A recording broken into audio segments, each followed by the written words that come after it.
ఈరోజు పాలక్ పూరి విత్ బేసన్ చూపించాలి అనుకుంటున్నాను. పాలక్ పూరి అంటే పాలకూర ఒకటి వేస్తే చాలు అండి. కానీ నేను ఇంట్లో ఎప్పుడు మెంతమాకు, కొత్తిమీర, కరివేపాకు స్టాక్ పెట్టుకుంటాను. కరివేపాకు, కొత్తిమీర తాలింపులో వేయను. ఓన్లీ ఇలా మిక్సీ చేసి పిల్లలు తెలియకుండా తినే వాటిలో వేస్తాను. అందుకే ఇప్పుడు దీంట్లో ఇవి కూడా వేస్తున్నాను.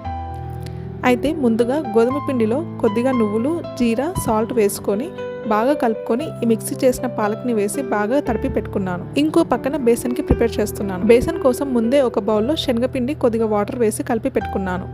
ఇంకా ఆ తర్వాత ఒక కడాయిలో ఆయిల్, ఆవాలు, జీరా, ఎండుమిర్చి, పల్లీలు, కొద్దిగా పసుపు వేసి ఆ తర్వాత ఆనియన్స్, పచ్చిమిర్చి వేసిన తర్వాత రుచికి సరిపడ సాల్ట్ వేశాను.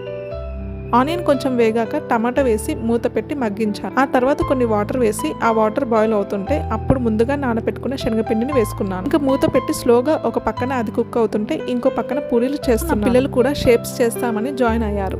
పూరి చిన్నగా రౌండ్ షేప్ రావడానికి చిన్న బౌల్తో షేప్స్ చేస్తాను. పిల్లలకి ఇంకొంచెం ఇంట్రెస్టింగ్గా ఉండడానికి కొన్ని ఇలా డిఫరెంట్ షేప్స్లో చేస్తాను. ఈ షేప్స్ నేను అమెజాన్లో తీసుకున్నాను. నాకు పిల్లలకి అయితే పూరి బేసన్ ఫేవరెట్ బ్రేక్ఫాస్ట్ అండి. ఎవ్రీ ట్యూస్డే ఒక్కో రకం పూరి చేస్తాను. ఒకసారి రెగ్యులర్ పూరి, ఒక వీక్ పింక్ పూరి, ఒక వీక్ గ్రీన్ పూరి, ఇంకో వీక్ ఓన్లీ మేతి ఆకు వేసి చేస్తాను.